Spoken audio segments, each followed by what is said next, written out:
आज हमारी क्लास में हम बता रहे हैं आपको गणित शिक्षण का उद्देश्य क्या होता है। ठीक है, तो गणित शिक्षण के उद्देश्य के लिए क्या करते हैं, छात्रों में गणितीय अभिरुचि का विकास करना। क्या करना, छात्रों में गणितीय अभिरुचि का विकास करना, ये एक गणित शिक्षण का उद्देश्य है।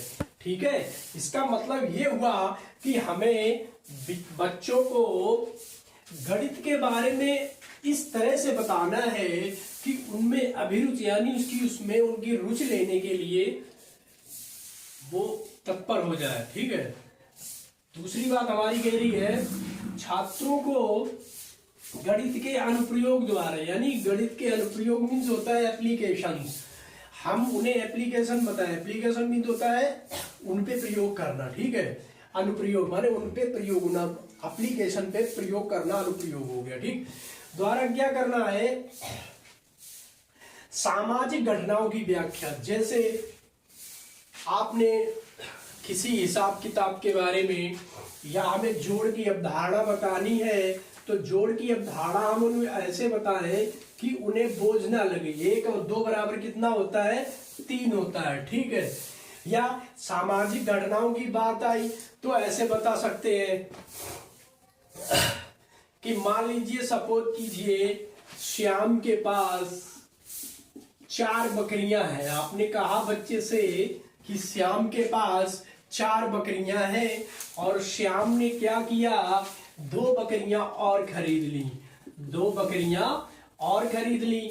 तो अब हम सामाजिक घटना है ये कि श्याम के घर पे 4 बकरियां थी, श्याम 2 बकरियां और ले आया। अब बच्चा कहेगा तो कितनी हो गई उसके घर में बकरियां, 6 बकरियां हो गई। ठीक है, तो इस तरह की सामाजिक घटनाएं, इस तरह से उदाहरण देके हम बच्चों को बता सकते हैं। ठीक है, हमारा तीसरा पॉइंट ये कह रहा है कि गणितीय ध्यान से प्रेरित तथ्यों, तथ्य मीन होता है फैक्ट, जो भी फैक्ट है, ठीक, के आधार पर, उन तथ्यों के आधार पर निष्कर्ष निकालने के लिए छात्रों को कुशल बनाना। ठीक है, कोई भी प्रेरित तथ्य है, आप एलसीएम पढ़ा रहे हैं या गुणनखंड पढ़ा रहे हैं, तो गुणनखंड हो गया, एलसीएम हो गया, एक एक नियम हो गया। सबसे अच्छी चीज है एक एक नियम के जो क्वेश्चंस होते हैं वो हमारे व्यवहारिक जीवन के ही होते हैं। उसमें कैसे होते हैं कि 1 दर्जन केले का मूल्य इतना है तो 5 दर्जन केले का मूल्य क्या होगा। इस तरह से एक एक नियम के जो होते हैं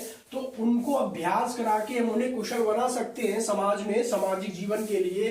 ठीक है, अनुभवों से संबंधित उनको प्रस्तुत करना, मतलब जो अनुभव होते हैं उनके अनुभव, उनके घर के अनुभव, उनके आसपास के अनुभव, वातावरण का जो अनुभव है, उस आधार पे आप उनको गणित समझाएंगे, तभी उनमें अभिरुचि पैदा होगी। उनके अनुप्रयोग बताएंगे सामाजिक घटनाओं के आधार पर, कोई भी उदाहरण लेके। ठीक है, अगला क्वेश्चन, वो टॉपिक हमारा कह रहा है कि छात्रों को गणित का ज्ञान कराकर सीखने का कौशल प्रदान करना है। क्या करना है, उन्हें सीखने का कौशल, यानी रटाना नहीं है। तो हमने इसी पे क्वेश्चन नीचे रखा है, आप लोग एक बार देख लीजिए।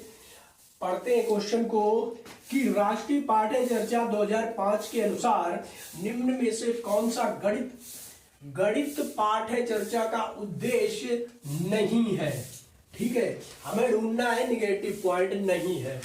तो ऑप्शन ए की बात करें, कह रहा है गणित को छात्रों के दैनिक अनुभवों से संबंधित कराना। ठीक है, ये आपको ऊपर ही मिल गया।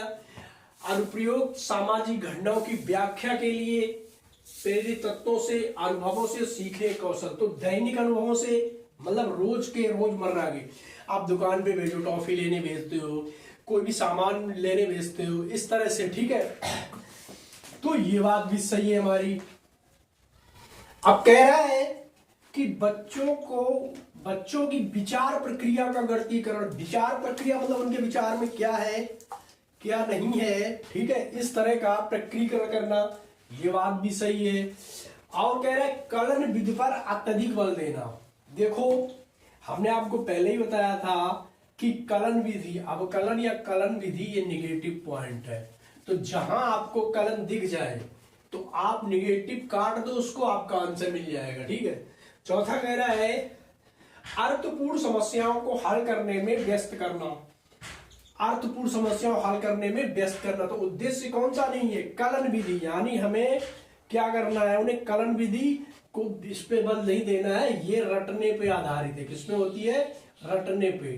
ठीक है, तो यहाँ पे हमारा ऑप्शन सी सही है। ठीक है, अब हम आपको बताएंगे कि गणित शिक्षण के सूत्र क्या होते हैं। ठीक है, अब हम बात करते हैं गणित शिक्षण के सूत्रों पर।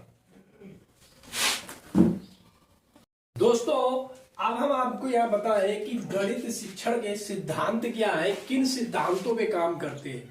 देखिए सीडीपी में आपको बहुत कुछ ज्यादा पढ़ना नहीं है, लेकिन रेगुलरिटी और थोड़ा दिमाग लगा के पढ़ना है। ठीक है, होता ज्यादा कुछ नहीं है, शब्दों का खेल है। सिर्फ आपको वहां पे क्या करेगा, ऐसे शब्द बनाएगा आपके, ऐसे शब्द देगा आपको कि आप शब्दों से घूम जाओगे। ठीक है, तो अब पहला सिद्धांत हमारा कहता है कि क्रियाशीलता का सिद्धांत।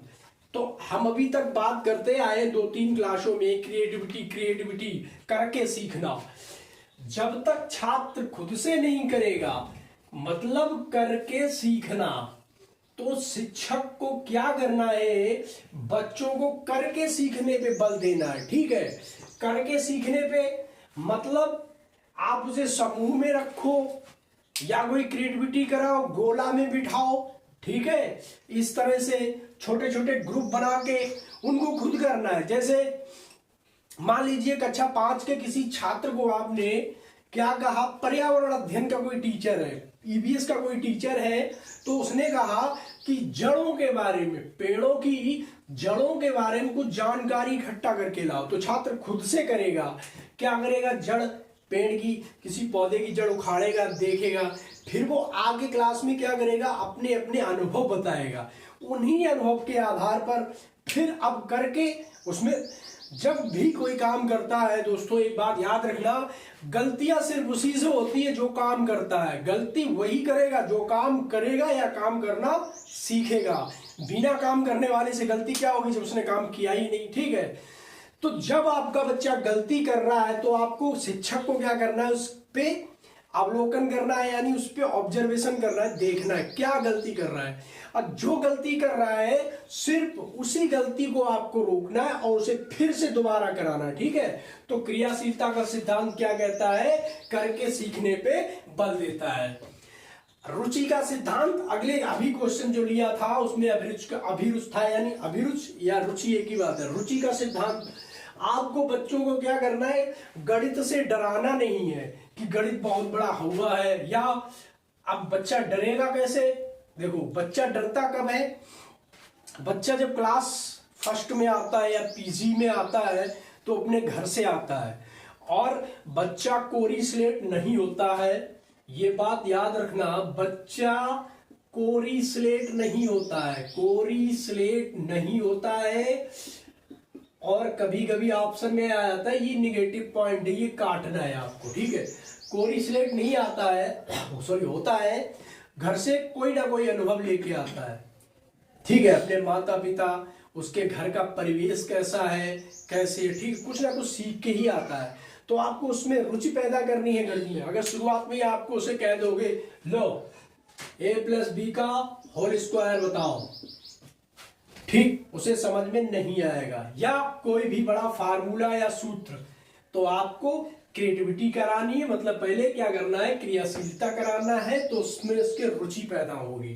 ठीक, प्रेरणा या अभिप्रेरणा का सिद्धांत, मतलब कि ऐसी चीजें उसे बताएं जिससे वो गणित पढ़ने के प्रति प्रेरित हो। क्या हो, गणित पढ़ने के प्रति प्रेरित हो। ठीक है, प्रेरणा का सिद्धांत, ये शिक्षण का केंद्र बिंदु होता है, इसे हम शिक्षण का केंद्र बिंदु भी कहते हैं। ठीक है, ये चीज याद रखो, इसे हम क्या बोलते हैं, शिक्षण का केंद्र बिंदु बोलते हैं। ठीक है, अब आता है नियोजन का सिद्धांत। नियोजन का सिद्धांत मतलब होता है एक तरह पाठ्यक्रम की नियोजित करना या उसकी योजना बनाना।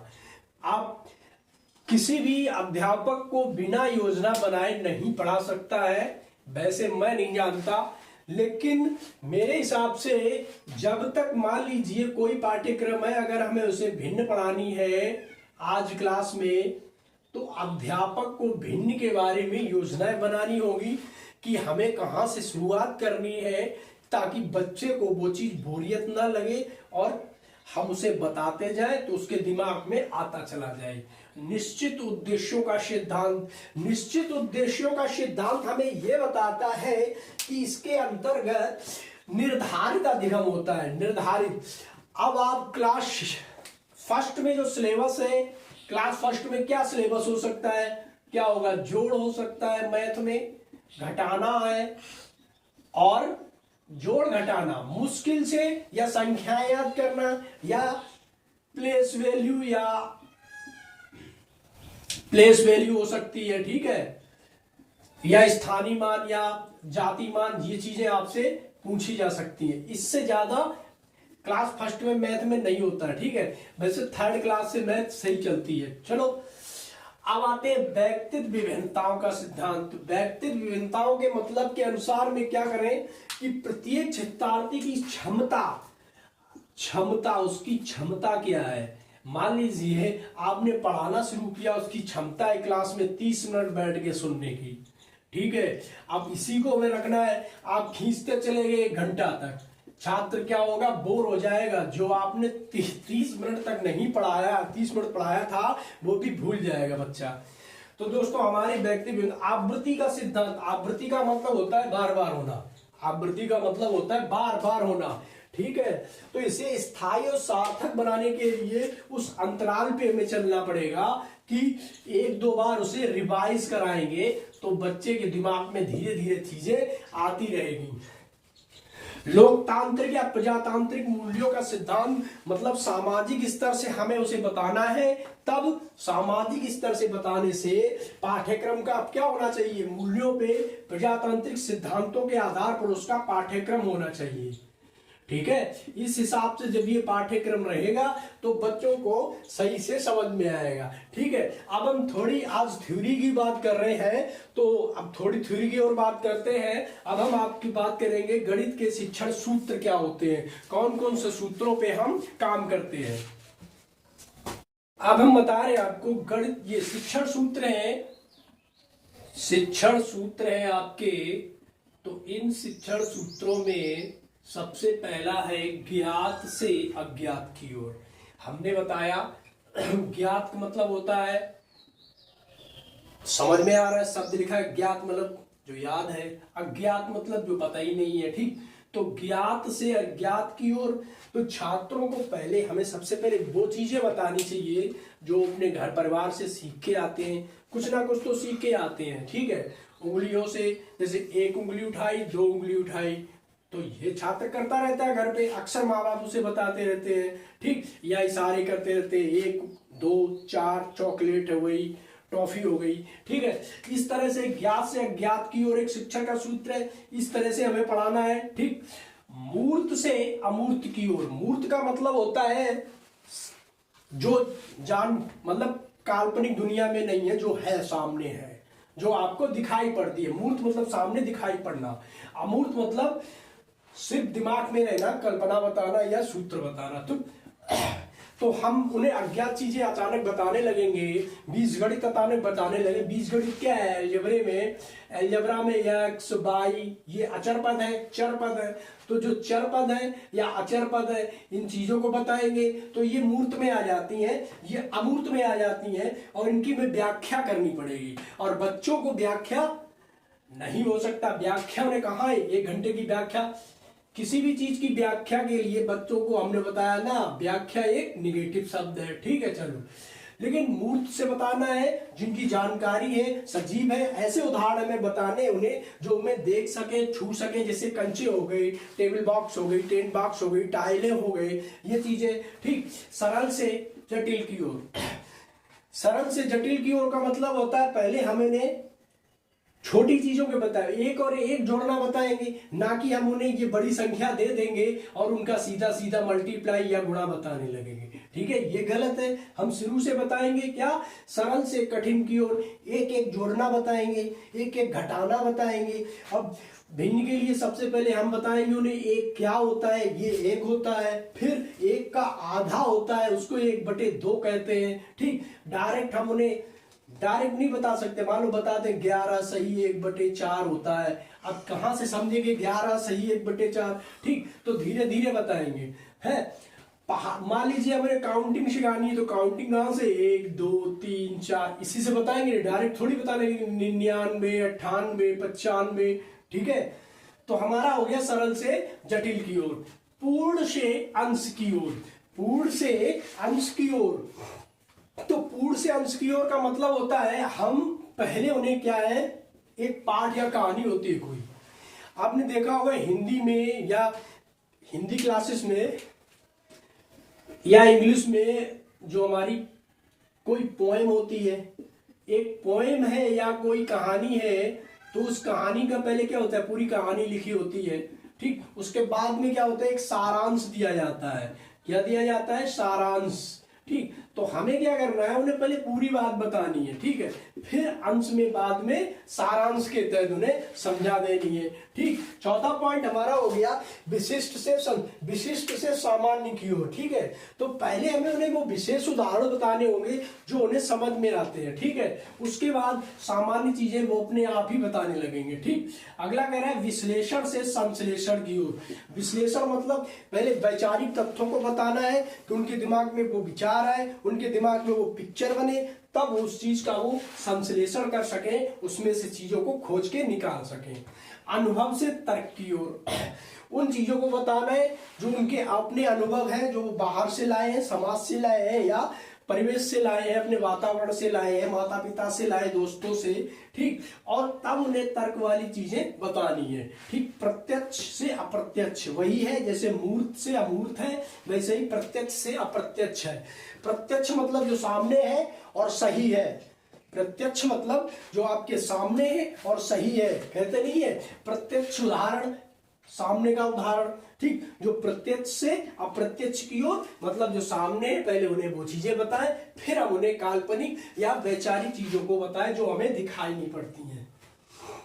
अगला आता है अनिश्चित से निश्चित की ओर। अनिश्चित से निश्चित की ओर मतलब हो जाएगा कि बालक को पहले ज्ञान को शुरुआत में बताने के लिए एक अनिश्चित अन्य चीजें बताते रहे और बाद में जो निश्चित फार्मूले हैं उन्हें बताएं। पहले जोड़ने के लिए या घटाने के लिए या किसी चीज को करने के लिए हम आयतन बराबर एकदम से आयतन नहीं पढ़ाने लगेंगे, उन्हें a गुणे b गुणे c इत्यादि नहीं बताएंगे। उन्हें सबसे पहले हम वो चीजें बताएंगे जो वो अपने साथ लाते हैं। तो दोस्तों आज हमारी थ्योरी की क्लास थी, तो इसलिए हमने ली, ये चीजें बहुत जरूरी है। और क्वेश्चन तो देखो बनता ही सबसे ही बनता है, कभी कभी आपसे पूछ देगा इसी तरह कोई भी क्वेश्चन कि शिक्षण का, गणित के शिक्षण का प्रमुख सूत्र क्या है, एक ये दे दिया, बाकी 3 और दे दिए, ठीक, ज्ञात से अज्ञात इत्यादि। तो इस तरह से हम कल आपकी सीटेट की न्यूमेरिकल वाली क्लास लेके आएंगे, जिसमें हम आपके लिए लगभग 20 से 25 क्वेश्चन लेके आएंगे, ठीक है। वाली न्यूमेरिकल वाली क्लास होगी, क्योंकि आप लोगों के लिए वो भी जरूरी है, वो भी 15 नंबर आते हैं, ठीक है। तो आप मेरी क्लास को शेयर और सब्सक्राइब और लाइक करते रहिए। धन्यवाद।